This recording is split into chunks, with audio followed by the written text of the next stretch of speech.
तो दोस्तों आज सुबह-सुबह मैं और मेरी मम्मी पहुंच गए थे खेत में और हम टमाटर के पौधों में खाद डाल रहे थे और इसकी सपोर्ट के लिए लगाए जा रहे थे। ये छिट्टे बोलते हैं इनको हम पहाड़ी में, लकड़ इनकी सपोर्ट के लिए। और काम वगैरह करने के पश्चात मैं हो चुकी थी तैयार। मैं पहुंच गई थी सनाली में और मैं जा रही थी आज करसोग और बहुत सारे काम थे करसोग में। सबसे पहले हम इसलिए क्योंकि मेरे साथ बुआ जी भी थे।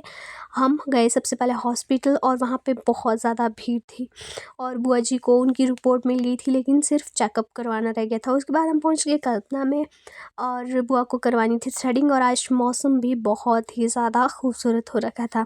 उसके बाद मेरी हालत तो बहुत ही ज़्यादा टाइट हो गई थी क्योंकि मैं वेली ही थी बुआ के साथ। और फिर गए हम जियो के ऑफिस में, इनको वहाँ पे भी कुछ काम था और ये सब काम करने के बाद हम बैठ गए थे बस में और फिर चल पड़े थे वापस घर की तरफ।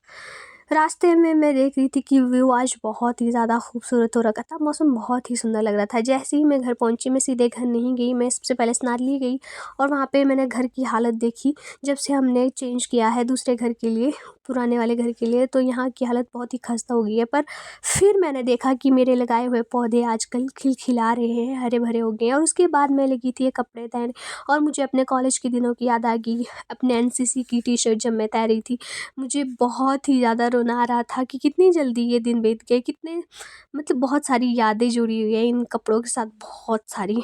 तो मैं सफाई कर रही थी क्योंकि यहाँ पूरा भसड़ मचा के रखी है। और जैसे ही मैं घर पहुंची मैंने देखा कि गैस व्हाट, लगे हैं शिमला मिर्च। तो मुझे बहुत खुशी हुई इनको देख के। और शाम के वक्त मौसम ने भी अपनी करवटें ले ली, बहुत ही ज़्यादा भयंकर आसमान हो गया था। तो हमने पिछले कल गेहूँ काटे हुए थे तो मैं और मेरी मम्मी लग गए थे उन गेहूँ को उठाने क्योंकि बारिश हो सकती है तो इनको उठाना ज़रूरी है, अदरवाइज़ ये भीग जाएंगे, फिर क्या फ़ायदा। तो ये पास में ही, घर के पास में ही मतलब खेत था तो वहीं से हमने उठाई। मैं और मम्मी थे, दोनों ढो रहे थे हम। उसके बाद मम्मी ने बोला थोड़ी सी वो निकाल, जो हमारे बकरी है उसके लिए थोड़ा सा चारा निकाल। तो फिर मैं लगी थी ये चारा निकालने। तो दोस्तों यही था हमारा आज का छोटा सा मिनी व्लॉग। कैसा लगा कमेंट में ज़रूर बताना। बाय।